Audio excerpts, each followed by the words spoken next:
Ma première question serait tout simplement de te décrire en une phrase ou quelques mots qui définissent la personne que tu es.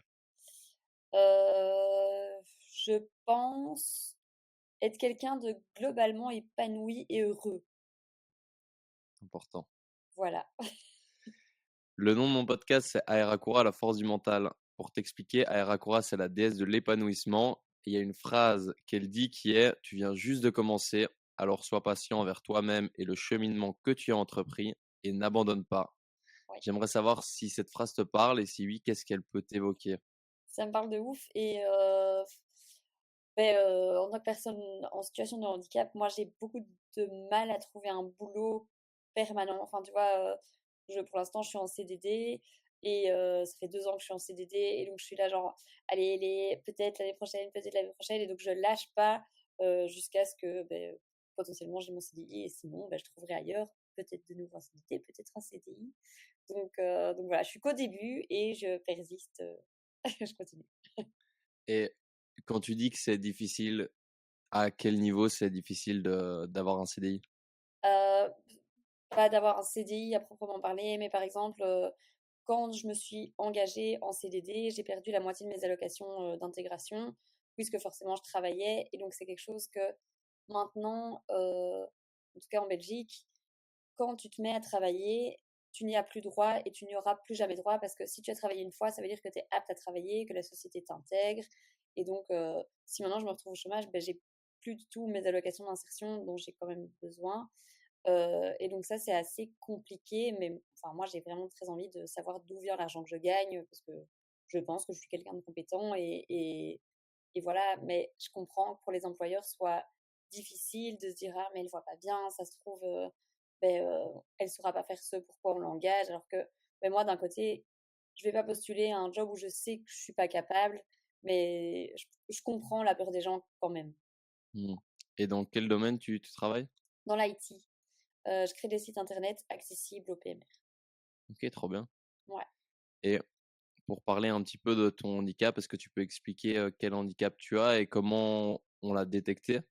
Oui, donc je suis née avec un cancer de la rétine, ça s'appelle un rétinoblastome bilatéral génétique. Hem, il a été détecté, quand j'étais toute petite, vers mes 2 mois, non, bien avant ça en fait, hein, à mes 1 mois et demi, quelque chose, 1 mois et demi, ouais. Mes parents ont commencé à se rendre compte que je réagissais pas du tout comme mes frères et sœurs au même âge, quand on me montrait quelque chose. Enfin, j'étais vraiment dans ma petite bulle et je regardais rien et voilà. Donc mes parents se sont posés des questions par rapport à ça. On a essayé de me faire passer un briquet devant les yeux, j'ai pas du tout réagi à ça non plus et donc là, ma maman connaissait une infirmière, on a été à l'hôpital Saint-Pierre à Ottignies et là on lui a dit, en fait, il faut aller à Saint-Luc parce que c'est peut-être un petit peu plus grave que ça. Le 9 septembre 97, heu, on a dit à mes parents que j'étais aveugle et le 11 septembre 97, on a dit à mes parents: «Bah, voilà, on va commencer la chimio parce qu'en fait, elle est pas que aveugle, c'est un cancer, c'est parti, quoi». Donc j'avais 2 mois, 2 mois et 10 jours à ce moment-là et heu et on a commencé comme ça les traitements, donc la chimio, de la cryothérapie, du laser et voilà et petit à petit, on a réussi à recoller la rétine et donc maintenant je suis malvoyante, je vois 0,5 sur 10 à l'œil droit et 0,2 à l'œil gauche. OK, et tu dirais que c'est à partir de quel âge que tu te rends compte que tu as ce handicap? Moi, je m'en rends pas compte. Moi, je m'en rends pas compte du tout. Mon compagnon, me dit que je mens parce que je me débrouille trop bien. Mais en fait, justement, je pense que la force et la chance que j'ai eue, c'est de naître avec et donc de pas avoir de comparaison. Enfin, moi, j'ai pas du tout l'impression de mal voir puisque j'ai jamais vu autrement. Apparemment, je vois flou, mais pour moi, pas. Enfin, voilà. Donc c'est compliqué.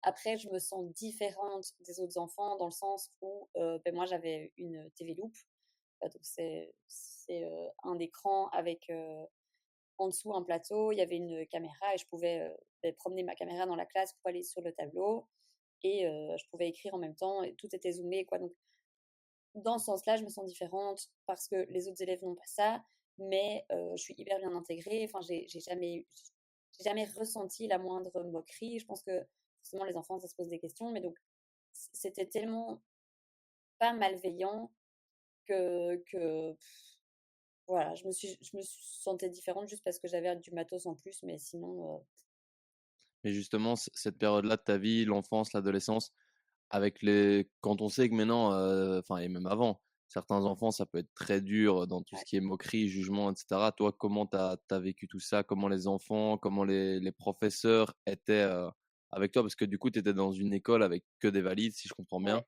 Comment les gens étaient avec toi? Les enfants, ça n'a jamais posé de problème, même en secondaire. Ça a été plus compliqué avec les professeurs justement qui savaient pas trop comment donner cours, qui se posaient peut-être trop de questions. Genre: «Ah au secours, il va falloir qu'on fasse plein de choses, machin», alors que ben non, pas du tout. Enfin, je suis capable de suivre et il y a des choses qui se mettent en place et il suffit de me poser les questions en fait et même si les enfants ça a dû arriver, je t'avoue que ça m'a pas du tout marqué. Ça a dû arriver qu'on dise: «Oh tu vois rien, oh tu louches, machin». Eh beh, oui, donc moi j'expliquais: «Bah oui, c'est parce que si, nanani, nanana» et après les gens étaient là: «Ah ouais, OK». Donc en fait, je pense que je vais pas dire, quand on se fait harceler, il faut juste leur expliquer la raison de pourquoi parce que c'est pas vrai du tout et j'ai pas été harcelée donc j'en sais rien j'ai jamais pris mal ce qu'on me disait et donc je pense que les gens étaient là genre: «Ah bah ça la fait pas chier ce qu'on lui dit, bon bah on va arrêter». Mmh. Enfin voilà et donc pas de souci du tout avec les enfants. J'ai fait de l'option sport, au collège Saint-Étienne et ça, ils ont pas voulu me prendre au début parce qu'ils étaient là: «Beh, le sport ballon, ça va être compliqué». Heu, Effectivement, ça a été très compliqué. J'ai été pétée pendant toute ma scolarité en option sport, dans le sport co, mais j'étais pas trop nulle en gymnastique, j'étais pas trop nulle en natation, j'étais pas trop nulle en athlétisme, donc j'arrivais à compenser et voilà. Mais ouais, avec les profs, c'était plus compliqué. Et quand tu dis là, par exemple en gymnastique, ça veut dire que tu fais tous les agrès, Ouais. comme et mais comment tu comment tu fais ça? Déjà moi avec les en voyant, tout, c'est galère donc j'ose même pas imaginer si je commençais à diminuer ma vue. Ouais, mais de nouveau, c'est une question d'habitude, tu vois? J'ai pas j'ai toujours fait de la gym. J'ai commencé la gym quand j'étais toute petite, j'ai fait beaucoup de psychomotricité, puis toute ma famille, on est passé par la gym, près de chez nous et hem et donc j'en ai toujours fait et c'est quelque chose que j'aimais bien et je trouvais justement que c'était un endroit où je me sentais pas du tout handicapée non plus parce que je faisais comme tout le monde. On est d'accord, la poutre, c'était pas évident et je tombais beaucoup, mais sinon ça allait. Enfin, voilà et pareil, en fait, c'est comme ça que je raconte une autre histoire là, du coup. C'est comme ça que je me suis mise au ski, c'est parce que j'arrêtais pas de tomber de la poutre et que ça me frustrait un peu. Heu, c'est parce que j'ai demandé à un maman si elle pensait qu'il y avait un sport que la gym, ça pouvait être adapté, qu'on pouvait me faire de la poutre au sol, sur une ligne ou sur n'importe quoi. Moi, je m'en foutais et donc là, elle a appelé l'élégant sport francophone qui lui a dit: «Non, la gym, ça existe pas, mais on a le ski». Et donc voilà, je suis Mmh. partie au ski. Ça on en parlera un peu plus tard, Ouais. mais est-ce que tu arrives à ressentir souvent on dit que les personnes malvoyantes ou aveugles arrivent à avoir des sens qui sont plus développés qu'une personne qui n'aurait pas ce handicap-là. Est-ce que tu dirais que tu as ça? Par exemple, en gym, bah, tu ressens plus, ton corps dans l'espace qu'une personne, qui peut-être aurait, la vue, Je sais pas trop si je ressens plus mon corps dans l'espace. Franchement, par rapport à la gym, je pense que c'est de la mémoire musculaire, c'est parce que je l'ai répété, répété, répété, répété, répété. Donc mon corps a l'habitude. Enfin, tu vois, je savais comment je réglais la largeur de mes barres. Alors, bien sûr, ça m'arrivait de tomber. Vraiment, le plus dur, c'était la poutre parce que ça, forcément, essayer de mettre tes mains quelque part et puis de remettre tes pieds au même endroit, ça, c'était vraiment pas facile. Et donc là, de là, je tombais. Après, la gym à l'école, c'était pas aussi poussé que la gym que je faisais en dehors de l'école en compète. Donc, c'était tout à fait gérable pour l'école en tout cas. et à ce moment-là, quand tu es enfant ou jeune ado, c'est quoi tes rêves? Mes rêves, waouh! Mes rêves, je voulais être pédiatre. Mes parents m'ont dit: «Non Éléonore, tu pourras pas faire de prise de sang». Ouais, non, je voulais être pédiatre. Puis j'ai voulu être puéricultrice, pareil. Mais non Éléonore, les gens ne laisseront pas ses enfants à quelqu'un qui peut pas les surveiller. Oh! Donc me voilà dans l'informatique. Et comment, réagit ton entourage? Parce que je me dis quand tu es une personne malvoyante, peut-être que parfois on va trop vouloir te couver alors que peut-être que toi c'est pas ta volonté et que tu as un peu envie de dire: «Laissez-moi, gérer, toute seule». Comment Ouais. tu gères ça? En fait, mes parents étaient un peu à l'opposé à ce niveau-là. ma maman était plus, enfin et encore c'est pas hyper vrai.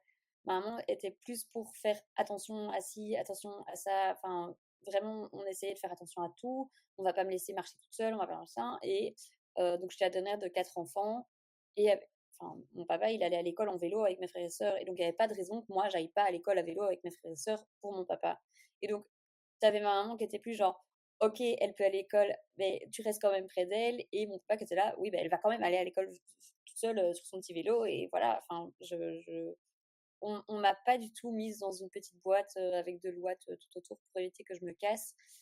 Justement, enfin, partait du principe que, bah, tous les enfants tombent. Il y a pas de raison que moi je tombe pas non plus. Bah, oui, forcément, on va pas me laisser marcher toute seule sur le bord d'une falaise. Ça, on est d'accord, mais on m'a appris à faire du vélo, on m'a laissé faire de la gym, j'allais à l'école à pied, enfin, c'était pas justement, on m'a pas mise dans une boîte et ça, j'en dis merci à mes parents, franchement. Du coup, tu arrives à faire du vélo, toute seule, Oui et je cours toute seule aussi, mais de nouveau dans des endroits que je connais, heu et c'est pour ça que mon compagnon il est: «Mais tu mens Éléonore, tu enfin c'est pas possible». Mais si en fait, je sais où je vais et alors j'ai, mmh, j'ai développé une logique.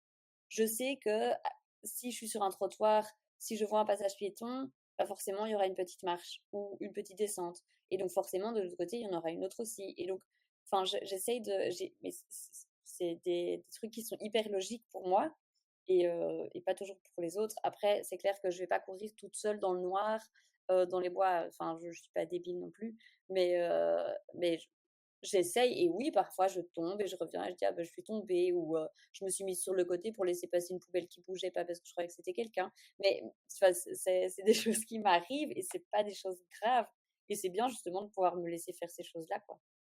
mais du coup, quand tu dis que tu as 0,5 et 0,2, Ouais, est-ce que tu arrives à enfin, qu'est-ce que tu arrives à voir comme, pour qu'on puisse un peu se rendre compte?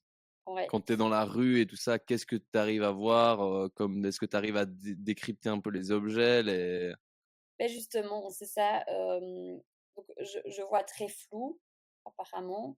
Quand je suis dans la rue, bah, il faut que j'arrive à côté de la poubelle pour me rendre compte que la poubelle, c'est une poubelle et pas une personne. Heu, Pareil, parfois, il y a des flaques sur le sol et le soleil qui réverbère dessus. Moi, j'ai l'impression que c'est des phares de voiture et donc je fais hyper attention à ça.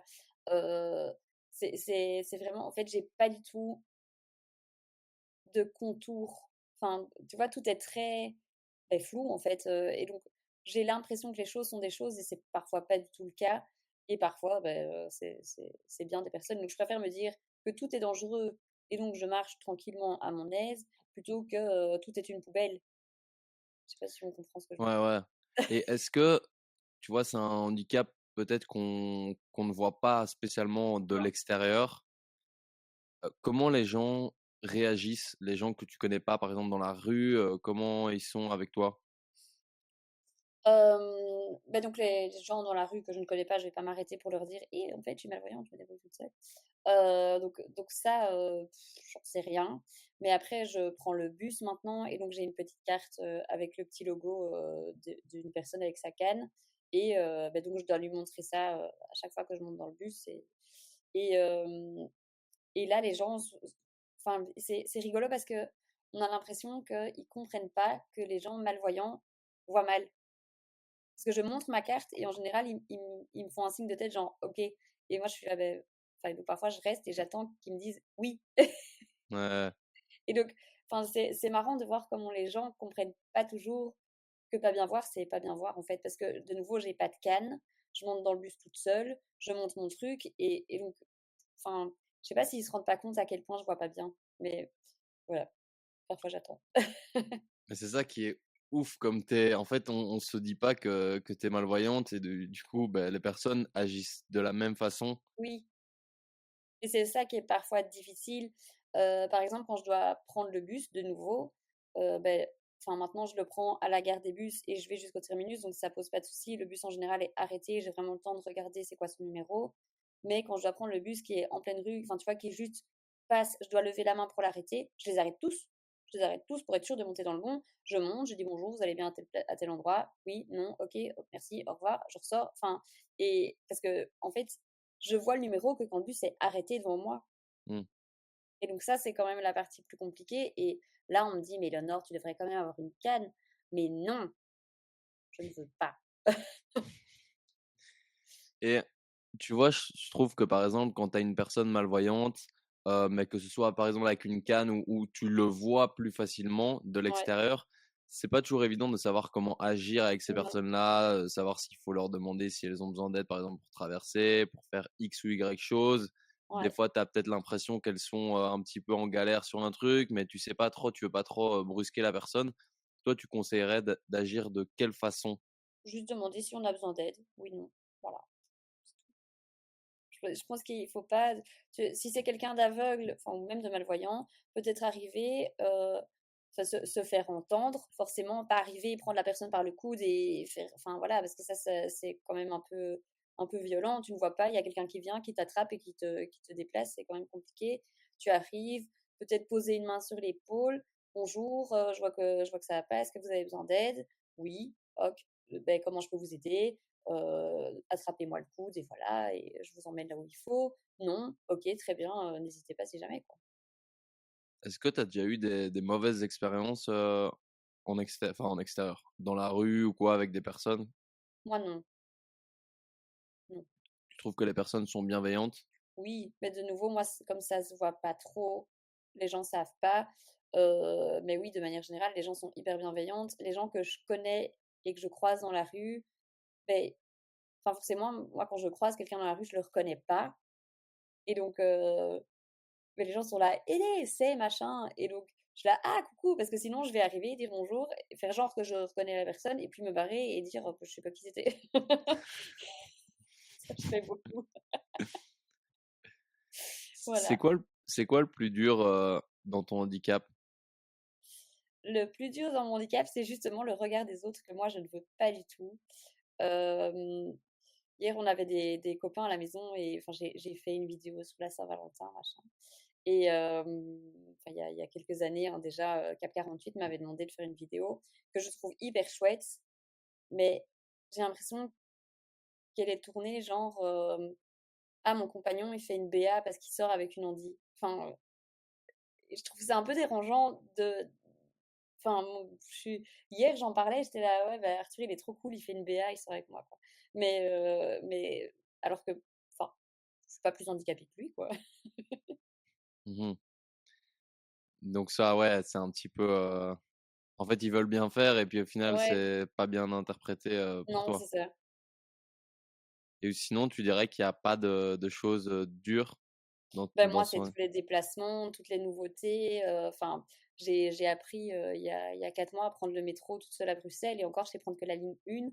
Heu, mais c'est tous ces trucs-là, c'est difficile pour moi de me mettre, à un endroit et me dire: «Voilà maintenant débrouille-toi». Si je connais pas, je vais m'asseoir et attendre, voilà. Parce du que j'aime coup pas demander de l'aide en plus. ouais, c'est vrai que ça n'aide pas du coup. Tout ce qui est voyage ou que ce soit à l'étranger ou autre, même dans la ville et cetera avec, les transports en commun, Ouais, si c'est tu galère, connais pas, c'est galère. l'idéal c'est que tu commences avec, quelqu'un qui t'aide au départ pour que tu Ouais, puisses, appréhender le ouais. est-ce que ce handicap t'a permis de relativiser plus facilement sur des choses de la vie? Je pense oui parce que de nouveau je suis malvoyante, je suis pas aveugle, donc je me dis qu'il y a toujours pire. J'ai l'impression que quoi qu'il se passe, en fait, ça va. Il y a moyen que enfin ça va, ouais, moins que ça aille. Il y a Comment toujours ex pire.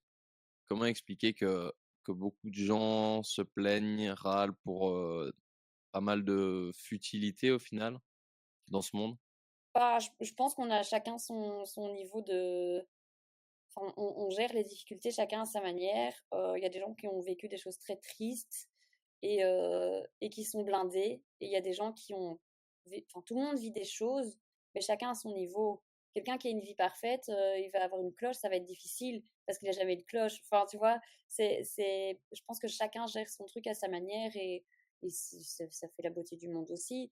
Après, bah, c'est clair que moi, les gens qui se plaignent tout le temps, ça m'énerve parce qu'à côté de ça, Genre: «Oh, il y avait des bouchons aujourd'hui». Oui, d'accord, mais toi, tu étais dans ta voiture, bien au chaud, pendant que moi, je marchais sous la drage, quoi. Enfin, c'est ouais, chacun sa merde, en fait, mais les gens relativisent et c'est comme ça, hein. Je m'en fous, en vrai. C'est leur problème. Est-ce que tu penses que on dit souvent qu'il faut perdre les choses, enfin, c'est quand on perd les choses qu'on se rend compte Ouais. de la chance qu'on avait de les avoir. Est-ce que toi, le fait d'être malvoyant, ça ça t'aide sur des choses de la vie? Ça m'aide sur des choses de la vie. En tout cas, ça m'a ouvert des portes, heu, notamment le sport de haut niveau, ça, c'est sûr. Je pense qu'il y a très peu de gens qui font des expériences que j'ai vécues parce que justement, ils voient bien. Hem, Après, je sais pas parce que de nouveau, j'ai pas perdu quelque chose, mais j'ai très peur à l'avenir, perdre mes yeux et donc enfin, parce que je vais vieillir et donc je vais forcément moins bien voir, mais moi, je pars pas de 10 sur 10 donc j'ai très, très peur de devenir aveugle, mais justement, j'essaie de profiter de chaque moment avant ça et de retenir un maximum de choses. Est-ce que tu dirais que ça t'a forgé une personnalité, plus forte? Je pense. Franchement, je pense que oui. Après, je ne sais pas si j'aurais été moins, déterminée, mais il paraît que j'ai un sale caractère, que je ne lâche pas, que je suis assez têtue et je pense que la perte de la vision a pas dû aider ça. Enfin, pas dû, franchement, voilà. Est-ce que tu as des choses, c'est quoi les choses les plus utiles du quotidien que tu utilises pour t'aider? Mon téléphone. Mon téléphone, c'est, incroyable, c'est un truc de fou. Donc je sais zoomer, enfin je sais communiquer avec les gens, je sais me déplacer grâce à mon téléphone avec, Google Maps, tout tralala là. Je sais enfin c'est trop bien, internet c'est trop bien. Je sais faire mes courses maintenant sur Collect& Go, toute seule, c'est trop chouette parce qu'avant quand on allait en magasin, je ramenais soit les trucs les plus chers, soit les trucs périmés bientôt. Enfin ça n'allait pas et donc là maintenant je me sens hyper indépendante depuis que, on fait ce Collect& Go là et heu et mon téléphone franchement c'est trop bien, c'est trop, trop chouette. Avant, je me souviens quand j'étais petite, donc ma maman habitait, à 2 trains de mon école et chez mon papa, j'allais à pied et donc quand je devais aller de l'école à chez ma maman, je prenais mon premier train et puis j'arrivais à Ottignies et là, je devais changer de quai et donc avant qu'il y ait l'application SNCB et que j'ai mon téléphone, que j'ai maintenant, je devais à chaque fois courir jusqu'au guichet, aller faire la file du guichet, demander il est à quelle voie mon train, revenir et peut-être rater mon train parce que ça prenait plus de temps. Maintenant, je suis dans le train, je regarde, hop, tel quai, suivant, basta quoi. Donc c'est trop bien. Mon téléphone, je l'aime. Et alors, enfin, je peux tout zoomer avec, c'est trop chouette. Enfin voilà, j'ai découvert la Lune, moi, parce que forcément, la Lune, pour moi, elle est toujours pleine, puisque c'est un point blanc. Et là, punaise, je sais faire des photos de la Lune, un truc de fou, je vois les cratères et tout. J'avais jamais vu ça, moi, j'adore. Tu trouves que la société, elle est adaptée aux personnes, malvoyantes ou aveugles complètement? Pas suffisamment, mais je pense que, enfin, j'ai l'impression qu'on va vers un mieux. Après, il y a des choses pas logiques partout, et je pense que la société fait ce qu'elle peut, mais qu'elle se rend pas toujours compte des besoins des gens. Euh, Et c'est très compliqué de convenir à tout le monde. En fait, donc moi, je le vois par rapport au site internet que je crée. Il y a des choses qu'on met en place pour tel type de handicap qui ne conviennent pas du tout pour d'autres types de handicap. Et donc, c'est hyper compliqué de faire pour que ça aille parfaitement à tout le monde. Je pense que tout le monde doit toujours un peu faire des concessions, mais la difficulté, c'est de choisir qui va devoir en faire plus que d'autres, quoi. Mmh. Si tu pouvais, retrouver, enfin, avoir la vue complète durant une journée, c'est quoi que tu ferais? C'est quoi que je ferais? Je sais pas du tout. Je sais pas du tout. J'ai eu le débat avec quelqu'un il y a pas très longtemps sur le fait de justement, si c'était possible de me rendre la vue complètement, enfin de manière définitive. Est-ce que je voudrais le faire? Et je suis pas sûre de vouloir le faire, donc j'ai jamais réfléchi à cette question-là. Je me dis que j'essayerais bien de conduire à un moment donné, mais franchement, c'est pas quelque chose qui me tente. C'est quelque chose qui me ferait même très peur. Je suis tellement habituée à ce que j'ai là et je me dis que avoir la vue, c'est tout recommencer en fait. Mmh. c'est quand même fou de se dire que si tu pouvais Ouais, je choisir sais. entre les 2 options, tu garderais ça. Comment t'expliques ça? Mais justement, c'est ma norme. Enfin, moi, j'ai l'impression que, ouais, c'est ça, faudrait tout recommencer, quoi. J'ai l'impression qu'il faudrait réapprendre à tout. J'ai l'impression que c'est hyper agressif de voir comme vous voyez. Enfin, je sais pas, non, j'aime bien ma vie comme ça, je vois pas pourquoi je la changerais, en fait. Mmh. C'est beau en tout cas, c'est franchement. Et tu as parlé du ski. Ouais. Comment le ski, il arrive dans ta vie? Mais donc justement, je faisais de la gymnastique, en club et j'arrêtais pas de tomber de la poutre et donc j'ai demandé à ma maman: «Est-ce que tu crois que c'est possible, de faire la poutre sur le sol ou sur une ligne ou sur un boudin ou sur n'importe quoi?» Je m'en fous et donc ma maman a appelé la Ligue handisport francophone belge, et là, on lui a dit que la gym, ça n'existait pas pour les personnes malvoyantes, que si je voulais, il y avait de la natation, de l'athlétisme ou du ski. Et donc c'était en 2014. Moi, je me suis dit: «Oh, le ski, c'est cool. Éléonore, tu veux essayer le ski?» «Oui, d'accord» et donc on a fait, je dis «on» déjà, parce qu'on a été avec mes sœurs, faire la journée de détection il y a ah ouais, le 28 septembre 2014, donc il y a 10 ans. Oh mon Dieu! Oh mon Dieu! Oh punaise. OK. Donc oui, on a été faire la journée de détection, le 28 septembre 2014 et j'ai d'abord suivi une de mes sœurs qui est plus âgée et avec qui, du coup, je ne partais plus en vacances et puis après j'ai suivi Chloé et avec qui on a 1 an et demi d'écart et donc on partait encore au ski ensemble, à ce moment-là et beh, donc j'avais l'habitude de la suivre, elle avait l'habitude que je sois derrière, c'était hyper fluide et voilà et donc on est sur une remontée et là le coach de la Belgique me dit: «Bah, est-ce que tu as pas envie de venir faire, enfin non, pas tu as pas envie, tu vas venir faire un stage, à la Toussaint, à Tignes, d'1 semaine et ça va être très bien» et au même moment, on proposait à ma sœur Chloé de venir faire, le même stage, au même endroit, au même moment et qu'elle serait ma guide, quoi. Mais donc on s'est pas du tout concerté, on nous a pas du tout demandé notre avis et voilà, ma sœur est devenue ma guide et puis ça a été très, très vite. On a été à cette cette semaine de stage. À la fin de la semaine de stage, on nous a dit: «Voilà, il y a une compétition la semaine prochaine à tel endroit, vous allez la faire». On a fini troisième et puis 3 mois après, on était au championnat du monde, à Calgary, au Canada et puis l'année d'après, on était championne d'Europe et puis enfin voilà. Ça a été vraiment très, très vite et on s'est très vite retrouvés, aux Jeux paralympiques et 4 ans plus tard, on avait une médaille de bronze, quoi. Voilà. Ça paraît si facile dit comme ça. Bah ouais, Mais ouais, alors comment qu'en vrai, c'est quand même des concessions, enfin ouais, bah c'est oui, toujours moi un je me peu dis, hein, en Belgique, c'est pas non plus, l'endroit où tu as le plus de neige, donc comment tu non. fais pour t'entraîner? Mais justement, c'est ça, avec ma sœur, on partait 120 jours par an, au ski donc, avec les compètes et les entraînements. Enfin, quand on était en Belgique, on avait de la prépa physique, de la proprioception, on devait faire, tout ce que les sportifs de haut niveau font. Enfin, on avait des tests antidopage, voilà. Après, la plus grosse de nos difficultés, c'était quand même le point financier parce que de nouveau, on était des filles, donc on faisait du sport féminin, on faisait du paralympique et on faisait du sport d'hiver. Et donc effectivement, en Belgique, bah, déjà le sport féminin, voilà, le sport paralympique, voilà et le sport d'hiver encore plus. Donc nous, on a vraiment cumulé les difficultés et donc on avait 0 sponsor et c'était quand même vachement compliqué financièrement et c'est aussi pour ça qu'on a arrêté, outre le fait que, en fait, on en avait marre, enfin surtout moi. C'était pas facile financièrement et c'était quand même beaucoup de concessions.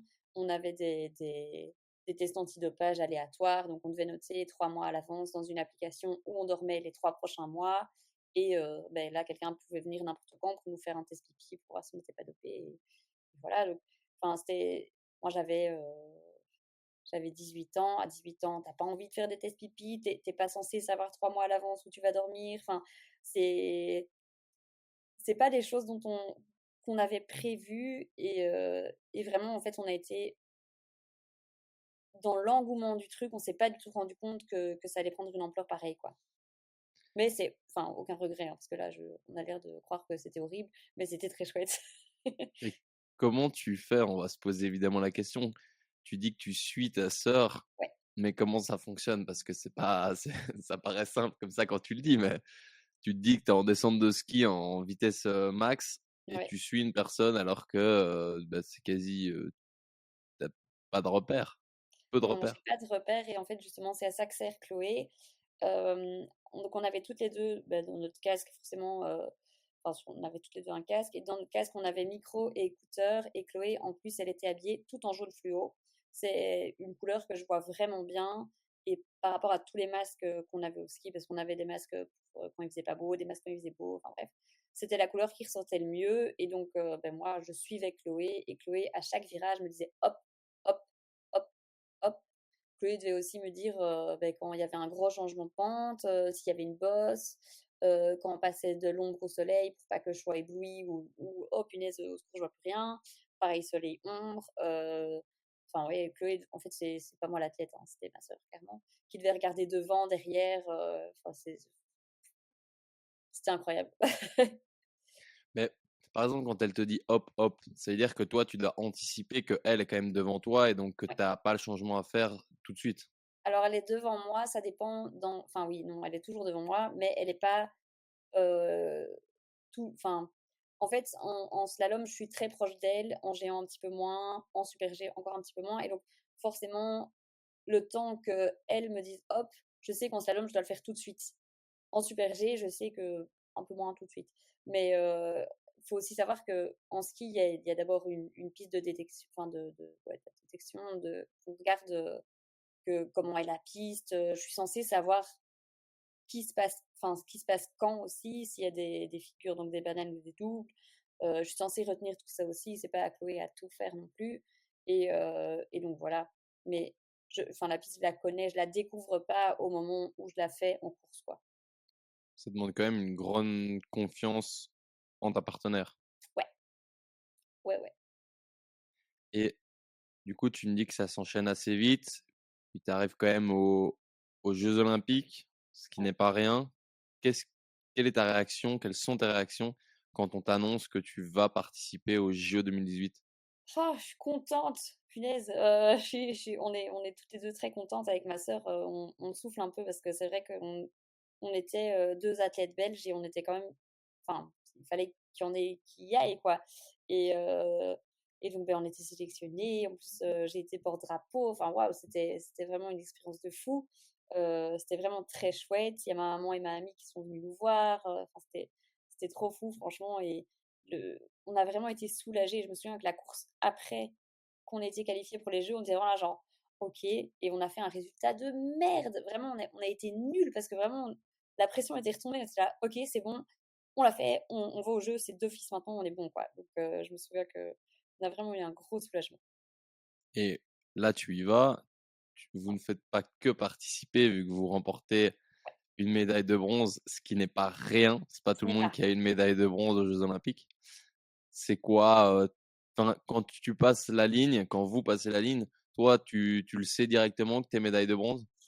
Oui, alors on passe la ligne, Chloé s'arrête, je m'arrête, et elle me dit: «Hélène, on est troisième, on est troisième!» Mais il faut encore attendre que toutes les autres participantes passent, donc donc on stresse quand même encore un petit peu à ce moment-là. Et en fait, je pense qu'on s'en est vraiment rendu compte toutes les 2 sur le podium quelques heures plus tard, où vraiment il y avait une foule de gens. Enfin, nous, d'habitude, il y a 3 pelés de tondu, il y a personne, qui vient voir nos courses, et et là, il y avait du monde. C'était trop chouette, franchement, on était genre, très stressés, plus stressés limite par la remise de la médaille que par la course, quoi, donc C'est quoi ton sentiment quand tu es là, tu es sur le podium, tu es 3e, tu te dis, «Putain, j'étais à la gym, je cherchais un sport, je me retrouve au ski et là, bim, quelques années après, je suis, sur un podium aux Jeux». c'est waouh! Vraiment, je crois qu'il y a pas d'autre mot, c'est vraiment on était là genre: «Waouh!» Truc de fou. Franchement, c'était un truc de fou. Waouh! Et est-ce que une question qui me vient, maintenant, c'est clair que les Jeux paralympiques, ils sont de plus en plus, Mmh. médiatisés. Est-ce qu'à l'époque, c'était le cas aussi? Est-ce qu'il y a l'égalité aussi, sur les médailles, est-ce que les parce que toi qui disais, c'était galère de trouver des sponsors. Est-ce que peut-être là, une médaille de bronze aux JO, ça peut permettre de un petit peu, allez, t'aider, financièrement pour tout le budget que vous avez mis que vous avez mis jusqu'à maintenant pour arriver à ce sacre-là? Ouais. Il faut savoir qu'une année de ski, tout compris, c'était 80 000 € pour ma sœur et moi. Donc on en a fait 4, donc ça fait quand même un petit peu d'argent. Bien sûr, on a été aidés par la Ligue handisport beaucoup, beaucoup, beaucoup, beaucoup. On a dû organiser des soupers boudins, enfin, pour récolter un peu d'argent, voilà. Et il y a des courses qu'on remportait où on recevait une boîte à meux. Boîte, quand tu retournes, ça fait meux. Voilà, donc enfin voilà, on recevait ça. Championnat du monde, on recevait rien de plus qu'une médaille et voilà. Et au jeu, donc on a reçu la médaille, on a reçu 6 000 € chacune, ma sœur et moi, et on a été taxés dessus. Putain, c'est Est-ce que fou. ça répond à ta question? C'est fou. Et après, je sais pas, j'espère que c'est différent maintenant. Je pense que Oui. c'est Je sais différent. qu'en tout cas, maintenant, pour les championnats du monde, ils reçoivent un petit peu d'argent. Mais les championnats du monde, c'est tous les 2 ans et ils doivent recevoir genre 1 500 balles. Donc, c'est vraiment le plus gros des soucis, c'est le financement. Euh, et de nouveau, enfin, je comprends les sponsors qui veulent pas financer quelque chose qui n'est pas médiatisé. Après, on voit beaucoup pour l'instant le sport paralympique, mais les jeux d'été, les jeux d'hiver, en tout cas, c'est pas encore hyper médiatisé en Belgique. J'espère que ça ira un peu mieux. Après, on n'a pas beaucoup d'athlètes non plus, donc enfin, je comprends qu'ils aient pas envie de le faire, mais d'un côté, je trouve que c'est quand même chouette de le faire. Mmh. Euh, mais ouais, non, le souci, c'est le financement et voilà, Est-ce la que tu dirais que médiatisation. ta vie a changé après cette médaille? Non, non, elle n'a pas changé. Enfin, si, j'ai arrêté le ski, du coup, oui. C'est vrai qu'on m'a demandé de faire pas mal de trucs. J'ai fait des chroniques dans une émission de sport sur la RTBF. Euh, on m'a beaucoup sollicité, mais enfin maintenant, voilà, ma médaille, elle est rangée dans une armoire. Elle est très belle, elle est là, elle est chouette. Et moi, j'en suis très fière. Et les gens qui nous connaissent sont très fiers de ma sœur et moi. Et voilà, mais non, je pense pas que ça ait changé ma vie. C'est quoi ta relation avec le sport de haut niveau? Je n'en peux plus. Franchement, moi, je peux plus le voir, le sport de haut niveau. Je pense que je l'ai fait trop jeune, trop de contraintes, voilà. Mais je continue de faire du sport pour moi, du sport plaisir maintenant. Parce que c'est vrai que le sport de haut niveau, c'est chouette, mais il faut vraiment que ce soit une passion. Et moi, je suis quelqu'un, enfin, je suis quelqu'un qu'une fois que j'ai fait le tour de quelque chose, je passe à autre chose. Et ben là, j'avais fait le tour, j'avais fait ce qu'on m'avait demandé, j'ai fait la médaille, puis c'était terminé. Bonsoir. Et maintenant, donc oui, je continue de faire du sport, mais c'est vraiment du sport plaisir, c'est du sport pour moi. Si j'ai pas envie d'aller courir, je vais pas courir, quoi. Mmh. Je suis plus obligée de rien. C'est vraiment, je décide quand j'ai envie de faire les choses. Tu dirais que c'est quoi ta plus grande fierté à l'heure actuelle? Ma plus grande fierté à l'heure actuelle, euh, bah, c'est d'être toujours aussi autonome. Je suis très fière de savoir faire tout ce que je fais. Voilà. Est-ce que tu voyages aussi, tu pars à l'étranger et cetera? C'est une question qu'on pourrait peut-être se poser. Oui, je pars à l'étranger, mais alors j'essaie de pas partir toute seule parce que de nouveau, enfin, j'ai pris une fois l'avion toute seule et j'avais demandé l'assistance à l'aéroport et ils m'ont oublié. Donc je suis pas hyper à l'aise avec ça. Du coup, je pars plus toute seule. Voilà. Mais oui, j'adore voyager, j'adore faire des randos, j'adore découvrir le monde. Ça me pose pas de soucis, mais toute seule, j'ai du mal. Mmh. Et tu vois, j'ai l'impression que la société, elle aime bien nous mettre dans un moule, Ouais, dans le sens où on aime bien, nous dire tout ce qu'il faut faire de l'enfance jusqu'à sa mort, en fait. ouais. Et que si tu sors un peu de ce moule-là, tu es rejeté, on va te juger, et cetera et cetera. C'est quoi ton avis là-dessus? Je suis assez d'accord avec toi. On aime bien mettre les gens dans des cases, mais je pense que, enfin, on le fait tous aussi un peu inconsciemment. Euh, et je trouve que c'est très dommage parce qu'on est tous uniques. Euh, Après, je pense qu'on n'a pas le choix de mettre les gens dans des cases parce que sinon, enfin, je vais pas dire que ça deviendrait n'importe quoi, mais il faut quand même qu'on organise un peu les choses. Tu vois, tu peux pas faire ce que tu veux non plus. Il y a des lois, il y a des règlements, il y a des machins, et je pense que, enfin, il faut pas qu'on parte vers l'anarchie non plus.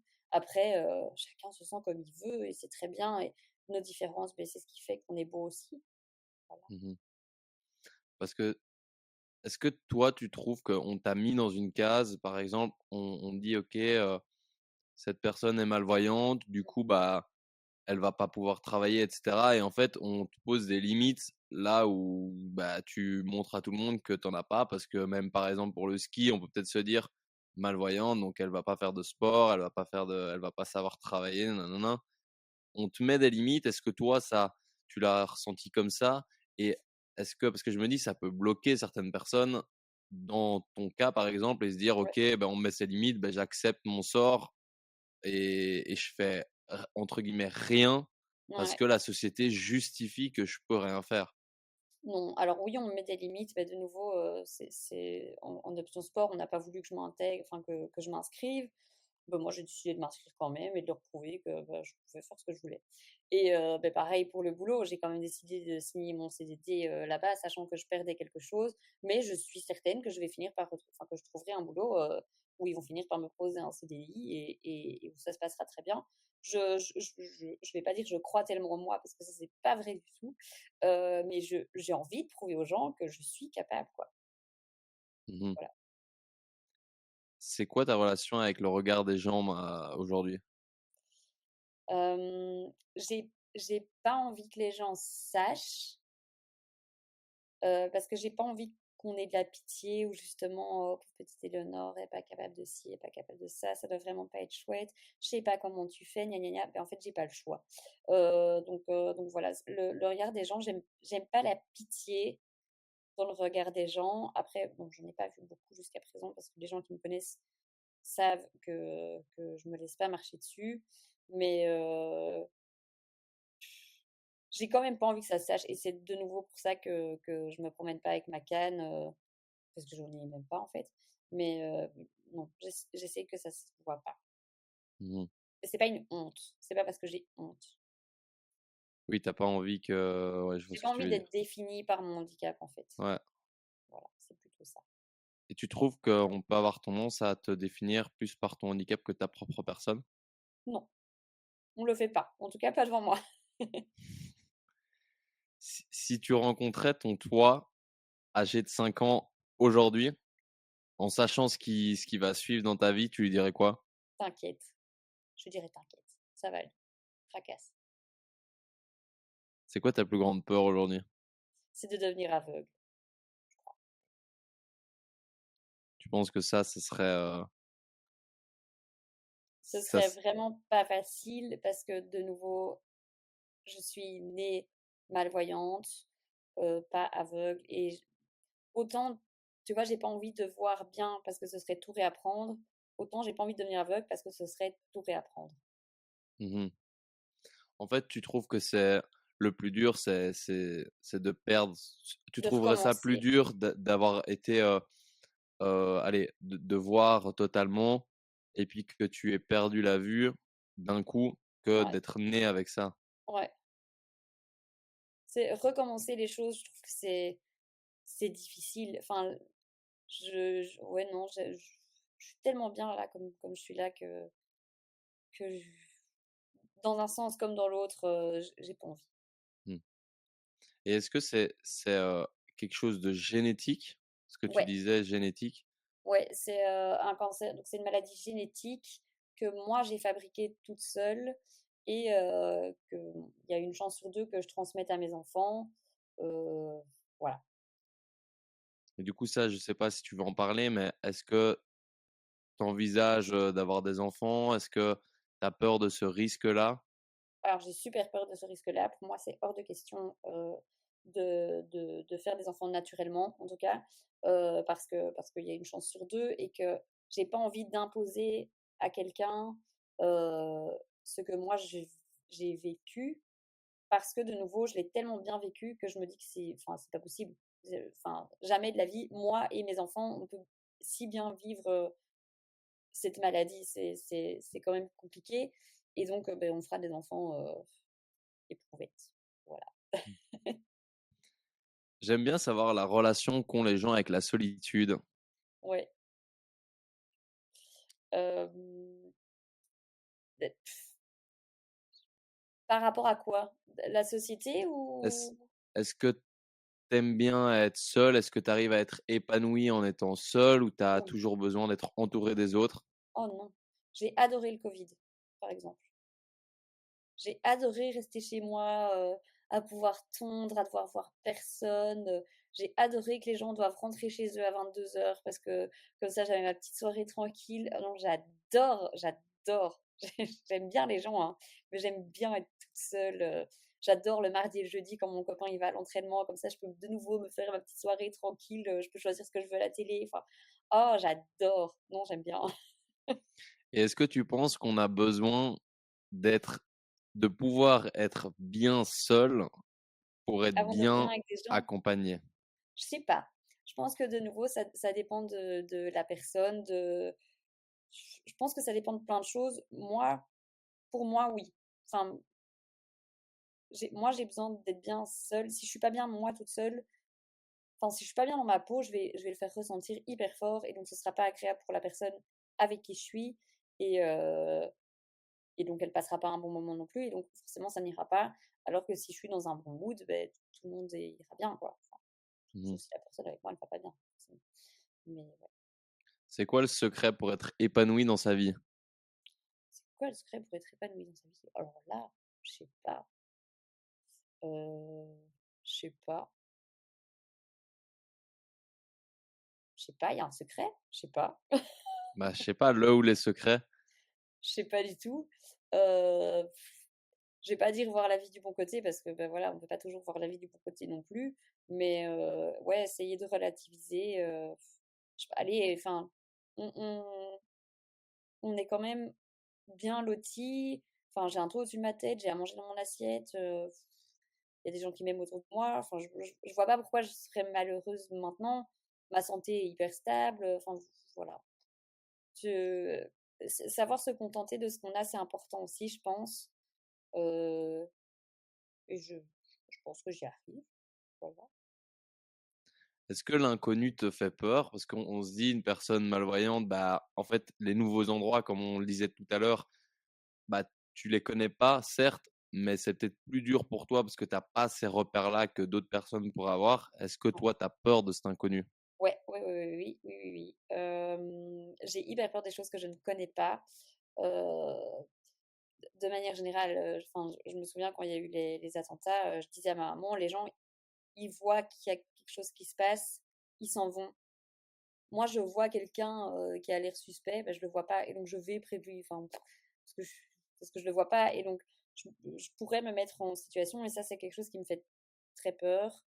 Heu, j'ai très peur de tout ce qu'il y a dans l'eau parce que je vois rien, enfin, voilà, j'ai des peurs, hein, ça c'est clair et ouais, l'inconnu en fait partie.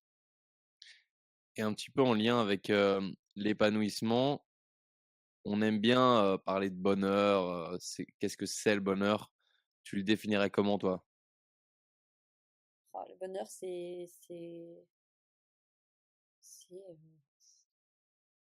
c'est d'être là, je sais pas, il fait beau, ouais, non, le bonheur, c'est d'être là, c'est d'être bien, c'est de se sentir en sécurité, je pense, hem et d'être aimé, de s'aimer, de pouvoir manger quand on a faim, Tu trouves que c'est quelque chose qu'il faut, hem, chercher et qu'on n'arrive jamais à atteindre ou c'est quelque chose qu'on doit qu'on essayer a et qu'on ne d'avoir voit pas. tous les jours? De Je quoi? pense je pense que le bonheur, c'est quelque chose qu'on a et qu'on ne voit pas toujours. C'est-à-dire? Beh, de nouveau, tu vois, enfin, si on a un toit au-dessus de notre tête, qu'on a à manger, qu'on a du chauffage, tu vois? Le bonheur, c'est aussi se contenter de nouveau de ce qu'on a et il faut pas chercher trop loin. Plus on enfin, allez, je le vois comme plus on a de l'argent, plus on veut des choses. Alors que tu as pas toujours besoin de choses pour être bien. Tu vois ce Ouais. que je veux dire? Ouais, des personnes qui seraient peut-être un peu trop matérialistes à croire qu'ils vont trouver le bonheur dans les choses externes alors que Ouais, c'est c'est dans des ça. choses simples qu'on pourrait le trouver. Oui, c'est ça, ouais. Est-ce que tu regardes, tout ce qui est, médias, infos, journaux télévisés et cetera? Pas de manière assidue, non. Mais oui, j'écoute les infos à la radio, je regarde les infos sur mon téléphone. Parce que tu vois, moi j'ai un avis assez tranché sur ça, c'est que je trouve qu'on nous transmet Beaucoup de un peu négativité. exactement, que Je suis assez du d'accord. négatif, de l'anxiété et cetera et en fait, j'ai l'impression que si tu te nourris Oui, que que de de ça. ça, Ouais, ben, en forcément. fait, tu te construis un monde, où, tu as peur de tout, tu n'oses Ouais. rien faire et tu crois qu'il y a que du négatif. C'est pour ça que j'aimerais un peu connaître, ce que si enfin, je voulais savoir si tu consommes ça, qu'est-ce que tu en penses? Non, bah, de nouveau, tu vois, j'écoute que la radio, enfin, quand je suis en voiture, du coup. Sur mon téléphone, j'ai des chaînes d'infos, les infos de la journée en 1 minute. Enfin, tu vois? Donc oui, je pense que c'est important aussi de savoir qu'il y a des choses qui se passent pas bien dans le monde, parce il faut qu'on se rende compte que tout n'est pas parfait et que, beh, si on peut aider, autant aider. Si on peut pas aider, bah, enfin voilà, sorry, mais je pense que c'est important de se rendre compte, enfin, tu vois, voir du négatif, ça te permet aussi de remettre ta vie en question, genre: «Ah, il y a des gens qui vivent ça et moi en fait, bah, ouais, aujourd'hui ça va pas trop, mais en fait, par rapport à eux, ça va, quoi». Je trouve que c'est important aussi, mais non, clairement, je trouve qu'il y a trop de négativité dans les infos, ça c'est une certitude. Et tu vois, quand on parle de rêves, il y a beaucoup de gens qui ont des rêves, des objectifs, mais qui ne les atteignent pas, Ouais, même qui ne tentent même pas de les atteindre, parce que on en revient aux mêmes choses, mais peut-être peur du regard des gens, peur d'échouer, hem, peur de sortir un peu de leur zone de confort, peur d'aller vers l'inconnu. Qu'est-ce que ouais. tu dirais à ces personnes-là pour foncer? Bah, qu'on n'a qu'une vie. Si c'est quelque chose dont on a vraiment envie, il faut essayer de le faire, surtout si on a toutes les cartes en main. Enfin, je suis enfin, moi, je rêve d'aller sur la lune, voilà. Mais si c'est des rêves accessibles, franchement, pourquoi pas? Si tu rêves d'aller, bah, aux États-Unis, bah, si tu as les moyens, va aux États-Unis. Enfin, je pense que les rêves accessibles, il y en a plein et il y a des rêves qui sont pas. Il y a des gens qui rêvent de juste aller se promener quand il fait beau. Enfin, tu vois, je trouve qu'il y a de nouveau des des des stades de rêve, je vais dire et bah, ceux qui sont accessibles, faisons-les. Voilà. Et est-ce que c'est automatiquement ça doit sembler accessible? Non, on peut se donner les moyens de les rendre accessibles, ça c'est sûr. Tu rêves d'aller aux JO, entraîne-toi. Tu peux pas dire: «Oh moi je rêve d'aller aux JO, mais j'ai vraiment la flemme d'aller m'entraîner». Ah bah alors, désolé. Tu penses que dans la vie, tout est prédéfini à l'avance? Ouais, ouais, moi je crois hyper fort au destin. Alors je crois pas à une ligne droite où tout est décidé, minute par minute, mais je suis quasi sûre qu'il y a des étapes obligatoires. Je suis Mmh. certaine. Et que si on n'arrive pas à telle étape par ce chemin-là, ben on arrivera par un autre chemin, mais on finira par arriver à ce moment-là, je suis sûre. Et tu crois qu'il faut passer par des épreuves difficiles pour atteindre de grandes choses? Difficile, je sais pas s'il faut passer par des épreuves difficiles pour atteindre de grandes choses, mais il faut travailler. Mmh. Enfin, allez, il y a des gens qui ont un tas de choses en claquant des doigts et il y a des gens qui doivent travailler pour et moi, je trouve que c'est tellement plus beau quelqu'un qui travaille pour avoir ce qu'il veut que quelqu'un qui claque des doigts et qui a ce qu'il veut, voilà. Il y a plus de mérite, je trouve. C'est clair. Est-ce que tu as une phrase qui t'a accompagné quand tu étais plus jeune ou peut-être une phrase qui t'accompagne encore, à l'heure actuelle, en laquelle tu crois beaucoup, un peu comme un mantra? Mmh mh. Hem, Quand on faisait du ski avec ma sœur, on disait tout le temps, «Je ne perds jamais, soit je gagne, soit j'apprends» et Simple je et la trouve efficace. très bien cette phrase. Quoi? Simple et efficace. Ouais, simple et efficace. Avec tout ce que tu as vécu jusqu'à maintenant, que ce soit ton handicap, que ce soit, la médaille aux Jeux paralympiques, mais même, d'autres choses, Mmh. qu'est-ce que tu as pu apprendre sur la vie ou sur toi que tu aimerais transmettre aux gens? Que je suis capable. Je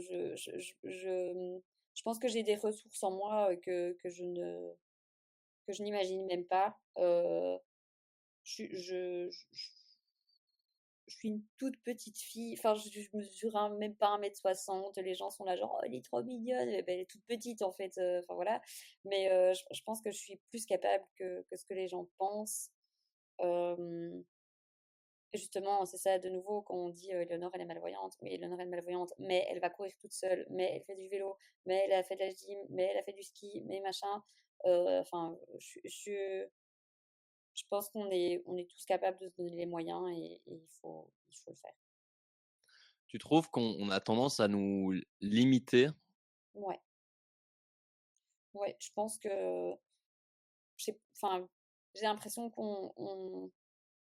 maintenant, on nous donne aussi beaucoup de choses sur un plateau et on a beaucoup plus la flemme. Tu vois, j'ai l'impression que les gens travaillent moins pour arriver à leurs objectifs. Euh, ouais.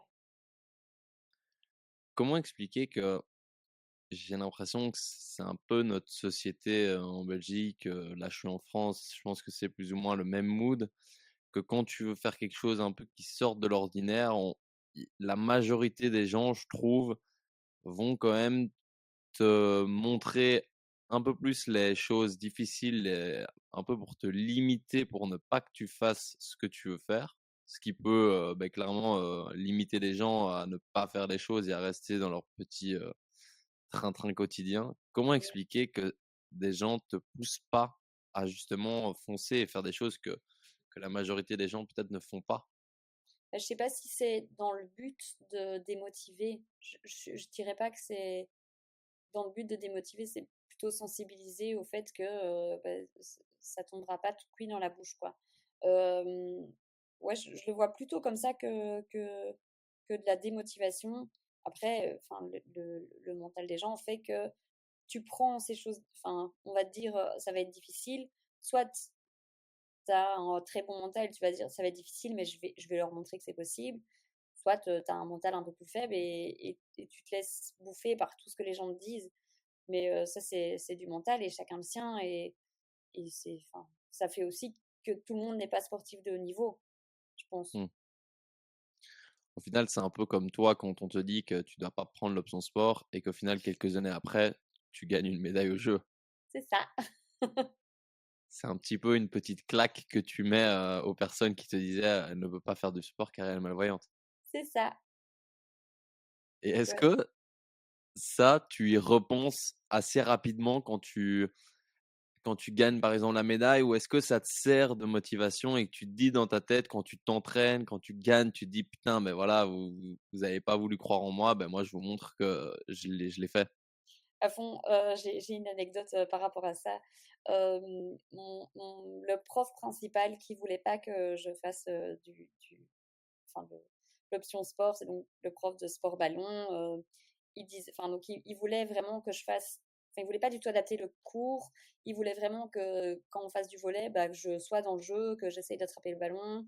Enfin voilà, il n'y avait pas d'alternative parce qu'il trouvait que c'était pas juste pour les autres. Donc ma maman lui a gentiment expliqué la différence entre justice et égalité. Et, ben, ce prof-là, donc il y a eu la remise du CESS quand j'étais en Rito. Moi, j'étais en entraînement au ski, donc j'étais pas là. Ma maman, elle a été quand même. Et le prof qui ne voulait pas que je sois là a fait un discours sur moi et il a versé sa petite larme, quoi. Donc j'étais là, tiens, ah, tu m'aimais pas? Ah ben voilà, maintenant je te fais pleurer, monsieur. Et pourquoi il a versé sa petite larme? Mais il était très fier. Voilà, au fur et à mesure des années, il s'est rendu compte qu'en fait, c'est pas que je ne voulais pas attraper cette foutue balle, c'est que je ne pouvais pas, et c'est pas parce que je n'étais pas capable d'attraper une balle que je n'étais pas capable de 1000 autres choses. Donc au final, en fait, ça a été même, ça lui a servi de leçon positive en fait. J'espère qu'il est moins catégorique avec les élèves qui ont des difficultés dans son cours maintenant. Est-ce que J'espère. tu l'as revu après la médaille? Ouais, je l'ai recroisé, il était content. Non, il a pas reparlé, mais enfin, je pense que c'est important aussi aux gens ordinaires d'être confrontés à des personnes en situation de handicap que moi j'appelle des gens extraordinaires. voilà. Je pense que c'est important de les confronter parce que les gens ont peur, les gens se rendent pas compte, les gens nous croient faibles alors que, bah, en fait, on fait la même chose que vous, mais avec une difficulté en plus. C'est comme quand tu joues avec un enfant de 3 ans au foot, bah, tu vas faire semblant de courir moins vite et c'est plus dur. Enfin, l'enfant de 3 ans qui sait jouer au foot, bah, en fait, il est hyper fort. Enfin, c'est fou de savoir contrôler un ballon à 3 ans. Enfin, voilà. Et je trouve que se mettre une difficulté, bah, c'est savoir faire les choses de manière plus difficile. Et donc, c'est plus valorisant. Faire du ski sur une jambe, c'est dur. C'est clair. Et est-ce que ton vœu, par exemple, on prend ce prof en exemple, mais est-ce que tu en veux à des personnes qui peut-être feraient comme ce que lui a fait, ou est-ce que tu es plus dans de la compréhension en disant ok, mais par après, en fait, peut-être que ça lui a été bénéfique au final et Oui, qu'il c'est s'est ça. rendu compte. Non, je lui en veux pas parce que de nouveau, il connaît pas, il n'a pas été sensibilisé. Enfin voilà, je pense qu'il faut lui accorder ça. Mais si il répète ça maintenant, bah, c'est pas fou parce que pour le coup, il aura été sensibilisé. Les personnes qui sont dans l'ignorance, on ne peut pas leur en vouloir. Après, si elles ne s'intéressent pas, bah là, on peut commencer à leur en vouloir. Si tu es ignorant et que tu veux décider de rester ignorant, bah, t'es un con. Après, si tu t'intéresses et que tu essayes de faire en sorte que, bah, c'est bien. Mhm. Et pour finaliser le podcast, je te laisse tout simplement le ou les mots de la fin. Ce que tu aimerais qu'on retienne. Difficile ça. Euh, Bah, j'aimerais qu'on retienne qu'on est tous capables à son niveau. Voilà. Je pense que pour des gens, marcher 300 mètres, c'est difficile. Je pense que pour des gens, faire un marathon, c'est difficile. Arriver à ses objectifs, quels qu'ils soient, c'est beau.